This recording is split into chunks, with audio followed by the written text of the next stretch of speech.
더 기쁜 설교, 오늘은 서로 사랑하는 공동체의 13번째로 성장이라는 제목으로 말씀을 나누겠습니다. 에베소서 4장 1절부터 16절까지 말씀입니다. 순례의 주택이라는 책이 있습니다. 유은실이라는 여성 작가가 쓴 청소년 소설인데요. 주인공은 순례주택의 주인인 때밀이로 돈을 벌어서 순례주택, 빌라죠. 아주 싼값에 제공하는 75세 순례씨와 어엿한 아파트가 있는데도 순례씨 집에 새살이를 하는 청소년 수리미가 펼치는 이야기입니다. 아이 어른을 어른으로 만들어가는 그런 이야기인데 수리미 부모가 아이 어른입니다. 할아버지 아파트에 더부살이를 하다가 결국 할아버지는 순례주택으로 밀려나고 돌아가시게 됩니다. 그런 이후에 이 할아버지 집을 자신들의 집인 양 지내다가 결국엔 파산해서 이들 또한 순례주택으로 오게 되면서 이 수림의 엄마 아빠가 주변 사람들을 함부로 대하던 것에서 존중하고 배려하는 것으로 좀 어른이 되어가는 과정을 유쾌하게 그려내고 있습니다. 어떻습니까? 여러분은 계속 성장하고 있습니까? 어제보다 나은 오늘이 되고 있습니까? 내면이 자라가고 있나요? 바울은 에베소서를 통해서 이 땅에 임하게 된 전 우주적인 새로운 사회가 시작되었음을 밝혀 보여주고 있습니다. 그러한 새로운 사회가 바로 교회임을 밝히는데요. 그것은 알 사람은 알지만 모르는 사람은 여전히 모르는 열린 비밀로 있습니다. 이를 알리기 위한 비밀요원으로 바울은 그 계시의 비밀을 알려주다가 지금은 로마 감옥에 갇혀 있습니다. 그러남에도 그는 전혀 꿀리지 않고 오히려 당당하게 여기고 자신을 걱정해서 시리에 빠진 에베소 성도들에게 영광스럽게 여기라고 말합니다. 여기 있으신 우리 성도님들도 교회를 이루고 있음을 영광스럽게 여기십시오. 물론 우리의 부족함과 여전히 공사 중인 우리의 내면, 또 죄와 허물로 인해 영향을 받는 우리의 옛 모습이 남아 있습니다. 힘든 구석들이 있죠. 이 땅 교회가 그런 어려움들을 겪고 있습니다. 안고 있습니다. 그럼에도 바울은 이들을 위해 기도합니다. 속사람이 강해지도록, 그리스도의 사랑이 넘쳐나도록, 하나님의 품만큼 되도록 말이죠. 우리 성도님들이 정말 이렇게 되어지기를 기도합니다. 오늘 본문부터 시작하는 4장에서 6장 20절까지의 내용은 실천적인 겉면으로 채워져 있습니다. 바울이 보게 된 새로운 사회로서 교회됨을 이루기 위해서 우리가 구체적으로 행해야 할 일이 무엇인지를 말하고 있습니다. 구체적인 행동을 위해 오늘 본문에서는 성장이라는 초점으로 같이 보고자 합니다. 오늘 본문은 크게 두 부분으로 나뉘는데요. 4장 1절부터 6절까지 하나됨을 힘써 지키라. 그리고 7절부터 16절까지 그리스도에게까지 자라가라 입니다. 저는 이 부분을 서로 사랑하는 공동체가 성장하기 위한 동력은 무엇인가라는 부분으로 보고자 합니다. 성장을 위한 동력 첫 번째는 하나됨을 힘써 지키라입니다. 바울은 이들에게 이렇게 권면을 시작합니다. 에베소서 4장 1절이죠. 그러므로 주 안에서 갇힌 내가 너희를 권하노니 너희가 부르심을 받은 일에 합당하게 행하여. 이는 1장에서 3장까지에서 말한 내용, 교회됨을 이루기 위해서 부르심을 받았다. 그에 걸맞게 합당하게 행동하라고 말하는 것입니다. 그러니까 하나님의 가족으로서 함께 지어져가는 성전으로서 교회인 우리들이 성장하기 위해 힘써 지켜야 할 것을 말합니다. 그것은 다름 아닌 하나됨입니다. 그 하나됨은 교회의 속성이기도 합니다. 교회가 그렇게 지어졌기 때문입니다. 하늘의 하나님 나라가 이 땅에 임한 것입니다. 그렇게 하늘의 하나님 나라이신 예수 그리스도가 이 땅에 육체를 입고 오셔서 우리가 더 이상 하나님 나라가 아닌 자들, 하나님의 에덴 동산에서 쫓겨난 자들의 죄의 문제를 해결하셔서 이 땅에 하나님 나라가 임하였습니다. 우리가 바로 하나님 나라가 된 것이죠. 우리가 예수를 믿음으로 말미암아 하나님을 알고 하나님과 화목하게 되어서 친밀하게 됨으로 성전이 되어가고 있습니다. 하늘과 땅이 하나 된 곳, 교회입니다. 그래서 하늘과 땅의 통일을 에베소서는 이야기하고 있습니다. 교회는 하나됨의 속성을 가지고 있습니다. 그 속성은 다름 아닌 하나님의 속성입니다. 그래서 바울은 이 부분을 잘 제시합니다. 4절에 보면 몸이 하나요 성령도 한 분이시니 이와 같이 너희가 부르심의 한 소망 안에서 부르심을 받았느니라 라고 이야기합니다. 우리가 한 교회로 모인 것 다름 아닌 성령의 역사를 통해서입니다. 성령이 우리로 예수가 그리스도임을 믿게 하셨기 때문입니다. 그뿐만 아니라 우리는 한 분이신 예수님만 믿습니다. 5절에 말하죠. 주도 한 분이시요 믿음도 하나요 침례도 하나요. 그렇습니다.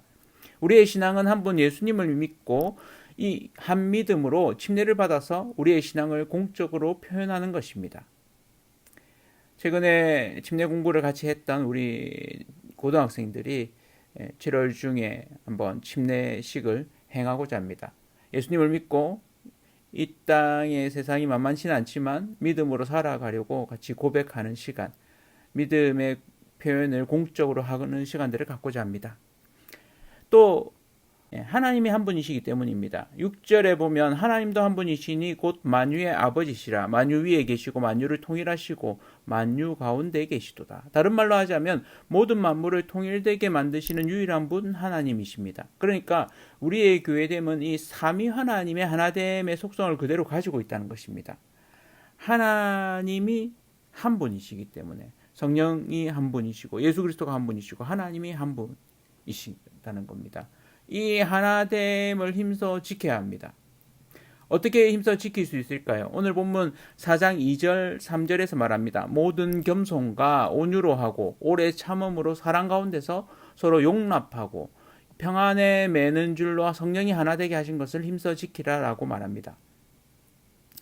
성령이 하나 되게 하셨습니다. 이미 교회는 하나된 공동체입니다. 이것은 하나님이 이루신 일입니다. 예수님이 십자가에 죽으시고 부활하심으로 말미암아서 우리는 하나된 공동체, 교회됨을 이루게 되었습니다. 이 땅에 하나님 나라가 임한 곳, 교회라고 했습니다. 그러한 삶이 교회된 우리의 삶입니다. 우리가 잘 못 살아서 문제인 것은 있습니다. 그럼에도 성령이 하나 되게 하신 것을 힘써 지키는 것, 그것이 교회됨을 힘써 지키는 우리의 할 일입니다. 바울이 이것을 권면하고 있는 것입니다. 이 권면은 지금의 이 땅 교회들을 향한 권면이기도 합니다. 그렇다면 어떻게 힘써 지킬 수 있을까요? 성장하는 공동체로 가기 위한 첫 번째로 하나됨을 힘써 지키는 것. 우리는 이미 하나로 묶였습니다. 성령으로, 예수님으로, 하나님으로 말이죠. 실제적인 부분에서 이 하나됨을 이루어가는 것 쉽지 않습니다. 심지어 서로 사랑해서 결혼한 부부도 이 하나됨을 온전히 이루는 데 어려움을 겪기도 합니다. 그러나 믿음으로 말미암아 우리는 하나 되었고 이 하나됨을 최선을 다해 지켜가는 것이 우리의 할 일입니다.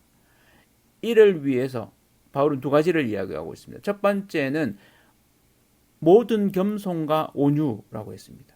그리고 두 번째는 오래 참음으로 사랑 가운데서 용납하는 것이라고 얘기했습니다. 모든 겸손과 온유는 하나됨을 위해서 나보다 남을 낮게 여기는 것입니다. 하나님이신 예수님이 인간의 몸을 입고 오셔서 선생으로서 제자들의 발을 씻기신 것, 죽으시기 전날 제자들을 위해서 하신 행동입니다. 겸손과 온유, 이것은 상대를 먼저 생각하는 것이죠. 상대를 위하는 것입니다. 하나됨을 이루기 위해서 제일 먼저 필요한 것은 겸손과 온유입니다. 상대를 나보다 낮게 여기는 겁니다. 그리고 상대가 하자는 부분들을 그대로 행하는 것, 행동으로 보이는 것, 온유함입니다. 상대를 나보다 낮게 여기고 그가 하자는 대로 행할 수 있는 그런 온유함을 가지고 하나됨을 이루어 가시는 저 성도님들 되기를 원합니다. 두 번째는 오래 참음으로 사랑 가운데서 용납하라고 이야기합니다. 이런 겸손과 온유로 행하지만 그것이 오래 못 갈 때가 있죠. 이것을 오래 참음으로 계속해서 사랑함으로 이뤄가라고 얘기합니다. 용납하라고 얘기합니다. 이 세대 사람들은 자기 하고 싶은 대로 하는 삶을 살아갑니다. 그런 가운데 교회 또한 그런 모습들을 보이기도 합니다. 그러나 이런 상황 가운데 우리가 하나됨을 온전히 이루기 위해서 우리가 힘써 지키기 위해서 해야 되는 것, 오래 참음으로 사랑으로 용납하는 것입니다. 이렇게 행하는 것 쉽지 않죠. 이미 많이 했을 수 있습니다. 때로는 하다가 힘들어지기도 합니다. 상대가 변하지 않는 것들을 경험하기도 합니다. 그렇기 때문에 바울이 말합니다. 힘써 지키라고 이야기합니다. 최선을 다해서 할 수 있는 모든 것을 다 하라고 이야기합니다. 그럴 때에 이 하나됨을 힘써 지킬 수 있다고. 성령이 하나되게 하신 것을 우리가 이루어가는, 지켜가는 그런 저와 성도님들 되시기를 축복합니다. 성장을 위한 동력 두 번째는 사랑 안에서 참된 것을 하라는 것입니다. 에베소서 4장 15절에는 이렇게 얘기합니다. 오직 사랑 안에서 참된 것을 하여 범사에 그에게까지 자라지라. 그는 머리니 곧 그리스도라. 우리가 자라갈 때 어디까지 자라가야 할까요? 목표 지점이 있습니다. 오늘 본문은 그에게까지 자라가라고 이야기합니다. 머리이신 예수 그리스도에게까지. 그 방법은, 예수님에게까지 자라가는 방법은 무엇이라고 이야기할까요? 사랑 안에서 참된 것을 하는 것이라고 얘기합니다. 사랑 안에서 참된 것을 하는 것. 예. 두 가지가 같이 섞여 있습니다. 사랑 안에서 행하는 것, 우리가 많이 행하죠. 쉽지는 않을 수도 있습니다. 그런데 사랑 안에서 행하는데 참된 것을 행하라고 이야기합니다.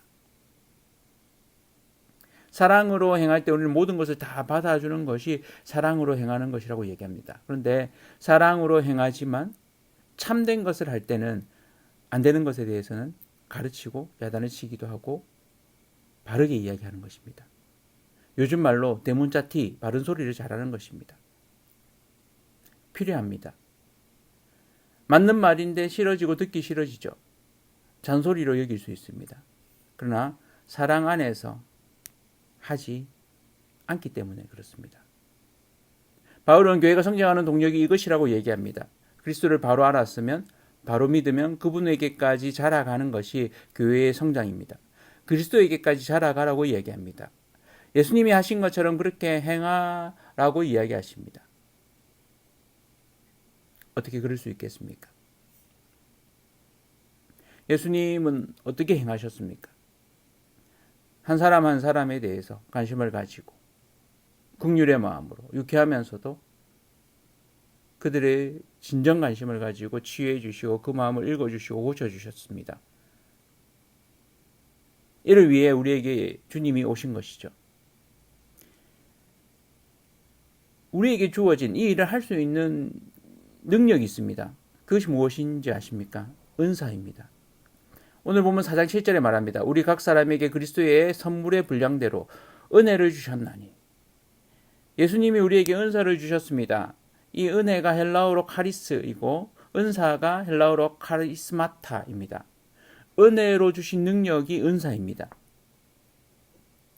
예수님이 하나님이신데 이 땅에 육신을 입고 내려오셔서 십자가에 죽으시고 부활하심으로 다시 올라가심으로 우리에게 은혜를 선물로 주셨습니다. 그 부분이 오늘 본문에 설명되어 있습니다. 시편을 인용하면서 이야기하고 있죠. 이 일을 통해서 어떤 이는 사도로, 어떤 이는 선지자로, 어떤 이는 복음 전하는 자로, 어떤 이는 목사와 교사로 삼으셨습니다. 역할을 주신 것이죠. 이것 말고도 다른 역할들이 더 있을 수 있습니다. 주님이 주신 큰 역할들을 이야기하고 있습니다. 저와 여러분들도 이런 역할을 받았습니다. 이 역할은 무엇을 위한 것입니까? 12절에 이는 성도를 온전하게 하여 봉사의 일을 하게 하며 그리스도의 몸을 세우려 하심이라. 우리가 은사를 받은 것 서로를 돕기 위한 것입니다. 성도를 세워가는 것입니다. 서로에게 헌신하게 하는 것입니다. 이것이 교회의 성장하는 모습입니다. 우리가 사랑 안에서 참된 것을 하는 모습입니다. 이렇게 행할 때 교회는 성장합니다. 진짜 성장합니다. 주님 안에서 하는 일이기 때문입니다. 주님이 그렇게 하셨기 때문입니다. 사랑 안에서 참된 것을 하라고 말씀하고 있습니다. 예수님조차도 본인의 공생의 사역 중에 제자들에게 가이사랴 빌립보라는 지역에 가셔서 너희는 나를 누구라 하느냐 했을 때 주는 그리스도시요 살아계신 하나님의 아들이십니다라는 대답을 베드로로부터 들었습니다. 그 고백 위에 교회가 세워질 것이라고 예수님이 축복하셨죠. 그런데 곧이어서 예수님이 세상 법정에서 억울하게 죽게 되고 3일 만에 다시 살아나리라고 말씀하셨습니다. 그러자 베드로는 예수님을 야단치듯이 다그치면서 그래서는 안 된다고 얘기하죠. 그러자 예수님이 뭐라고 하십니까? 사탄아 물러가라. 하나님의 일을 생각지 않는다고 얘기합니다. 여기에서 사탄은 우리가 아는 고유명사 사탄이기보다는 하나님의 일에 진행되는 데 있어서 대적하는 자, 고소하는 자, 소문자 사탄입니다. 하나님의 뜻에 대적하는, 고소하는 자라는 뜻이죠. 그러니까 베드로가 지금 하나님의 뜻이 진행되는 데 있어서 반대하고 있는 그런 역할들을 하고 있기 때문에 이런 이야기를 하는 것입니다. 영적으로 깨어서 사랑 안에서 참된 말을 하신 것입니다. 예수님이 그 이야기를 하신 것이죠. 그래서 결국 하나님의 뜻이 이루어지는 것을 보게 됩니다. 저와 성도님들이 속사람이 강하여져서 사랑으로 참된 것을 행하시기를 바랍니다. 우리가 가진 은사로 서로를 세워가며 서로에게 헌신함으로 다 그리스도 안에서 연결되어 세워져 가기를 원합니다. 이것을 감당하는 때 교회는 성장합니다. 어려운 이야기를 하나 하겠습니다. 우리 교회는 생각보다 재정적으로 어렵습니다. 어렵게 이야기해 봅니다. 한 교회되었다고 할 때 여러분들이 재정적으로도 함께 책임을 지시길 권합니다. 하실 수 있는 분들은 11조를 우리 교회에 하시기를 권합니다. 우리 교회가 재정적으로 든든히 서가도록 함께 책임을 져갑시다. 뿐만 아니라 영적으로도 우리가 그리스도에게까지 다 자라가길 바랍니다. 새로운 가족들을 초대할 수 있는 공동체가 되길 바랍니다. 그렇게 저와 성도님들이 그리스도에게까지 자라가시는 자 다 되시기를, 그런 우리 교회 되기를, 성장하는 교회 되기를 축복합니다. 순례주택에서 수님의 부모는 할아버지에게만 의존하며 바른 소리만 하는 아이 어른이었습니다. 순례주택에서 수님의 엄마 아빠는 할아버지에게만 의존하면서 제대로 성장하지 못한 아이 어른이었습니다. 그러나 그들이 순례주택에 살면서 변화해가는 모습들을 보게 됩니다. 저를 포함한 우리 공동체 한 사람 한 사람이 서로를 배려할 줄 알면서 서로에게 헌신하고 사랑 안에서 참된 것을 행하는 성장하는 자 되시기를 축원합니다. 서로 사랑하는 공동체에서 성장하는 동력은 하나됨을 힘써 지키는 것입니다. 그리고 또한 사랑 안에서 참된 것을 행하여서 그리스도에게까지 자라가는 것입니다. 그렇게 자라가시는 모든 성도님들 다 되시기를 축복합니다.